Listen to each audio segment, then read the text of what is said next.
All right then, so Kubernetes, what is it? If you search online and type into Google, what is Kubernetes, and you read through various blog posts introducing Kubernetes, you'll probably see statements that look very similar to that. They'll talk about how it's a do-it-yourself platform. It's not an out-of-the-box experience that's ready to go.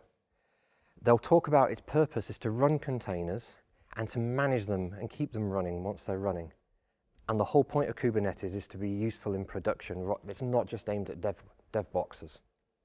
Would you say that was fair? That sort of thing you've seen? Yep. And how about yourselves? Yep. Now, everyone else who's not used Kubernetes yet, has that actually told you anything about Kubernetes? Are you any the wiser after reading a statement like that? I know I wasn't. It only really tells me what I can do with it. It doesn't tell me anything much about it. So I keep a lot of notes when I'm working. And to help me write this talk, I went back through my notes and looked at sort of the process I went through to get my head around Kubernetes. And I found that what worked for me was actually understanding how it works.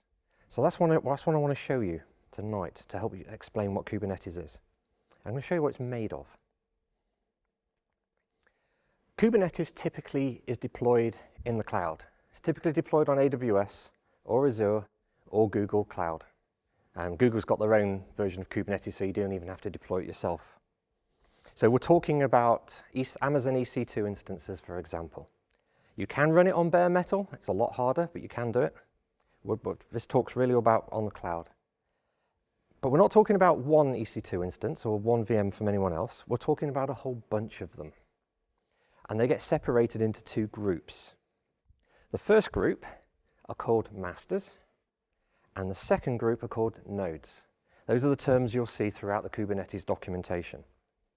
Now on the masters, they run a bunch of services. First of all, there's a data store to keep track of what's going on in Kubernetes at any moment in time. And there's an API. The API is for us to tell Kubernetes what to do, and it's also for Kubernetes internal components to get at data in the data store. There's also a scheduler, because something eventually has to decide where our containers are going to run and actually spin them up and shut them down. Now, if you've worked on other sort of platform infrastructure stuff, you might have seen those kind of things before. There's nothing really new there. You'll have seen things with similar labels, similar roles before. But it's the rest of the components that go on the masters that start to make Kubernetes different. So back to our diagram. The first thing is there's a bunch of services that you don't directly talk to that are called controllers. And in this box, I've called them internal controllers, but in the Kubernetes documentation, they're just called controllers. It'd be obvious in a moment why I've differentiated between the two. And the controllers take what we send to the API, and they figure out what to do with it. And there'll be more, and we'll go into that in a lot more detail later on in the talk. And the reason I did that differentiation is the second bunch of controllers called cloud controllers. And they deal with talking to Amazon. They deal with talking to Azure or Google to actually provision things like load balancers and storage in order for your cluster to work. If we take a Kubernetes cluster for the moment, most of our containers need a file system to write to, because hopefully you know containers need to be treated as if they're immutable. I go into that in a lot more detail in one of my other talks, but very quickly, the containers are built on copy-on-write file systems, normally if you're using Docker containers. Those file systems are buggy as anything. You write to them, especially at high volume, you will crash the container. Containers are cattle. They will disappear at any moment in time. So if you're writing data just inside your container, like a database, you can run a database in a container if you know what you're doing. But if you do something like that, you will lose all your data. So you attach volumes to your containers so you don't lose anything. That's one of the things the cloud controllers give you. The other thing is, especially in the UK where our businesses aren't, they're not as big as like American megacorps like Amazon. Most of our services we're running are there for users to talk to interact with. So there needs to be some load balancers so that our users sat at their PCs using their browsers can actually get to the Kubernetes cluster and use the services you're running on it. And those load balancers are also provided by the cloud providers. Those two services there, attached storage and and load balancers, they're the reasons why Kubernetes is most typically used in the cloud. Back to our diagram. So those, roughly speaking, are the types of services that run on the masters. And in the Kubernetes documentation, you'll see those described collectively as the control plane. When you see that term, it's referring to those services and the things they do. Okay? All right so far? So let's look at these nodes. That's where our containers run. And because we're running containers, we need some sort of service to actually run the containers, some sort of Docker daemon or containerd.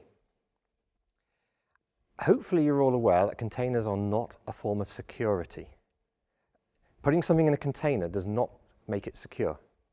So a Kubernetes cluster actually runs containers in some form of sandbox. So that's there as well.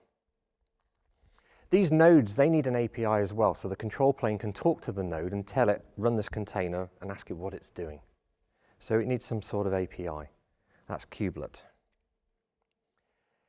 This is something that catches everyone out with Kubernetes when they first get started. The genius of Kubernetes, in part, is the way the networking works. Your containers think they're running on a real network with real IP addresses, whereas in fact, you're actually running on a fake network using software-driven networking. So the containers can all talk to each other, but the outside world cannot reach those containers whatsoever. It's almost like a private network inside a private network. And the details of that network, they change from cloud provider to cloud provider, and the networking, because it's all software-driven, there's loads of different plugins you can choose to configure and change how that networking works. So perhaps unfairly, I've called it emulated networking, because I really want to emphasize how it looks like a real network until you try to interact with it from outside Kubernetes, and then you're left scratching your head going, why the hell can't I reach my stuff? It catches everybody out when they first get started. And as well as this networking layer, to make it all seem seamless inside the nodes, every node runs a proxy called kubeproxy, which maps ports and things around so it hides all the networking details from the containers. Those are the nodes, that's where the workload runs. And that's Kubernetes. Now how does that, those of you who've got experience with Kubernetes, how does that fit with your understanding of it? Yep. So far so good? Excellent. So that's Kubernetes. There's a lot of documentation on Kubernetes. As is typical for tech projects, most of it's really reference rather than tutorial stuff. So it can be several attempts to start getting your head around what it means when you go and read it, which is another reason I've structured the talk the way I have, to try and help you be able to, when you go into the documentation, you go, oh, that's that and that's that sort of thing. But that's basically what Kubernetes is. It's a way of running containers in a resilient way in the cloud.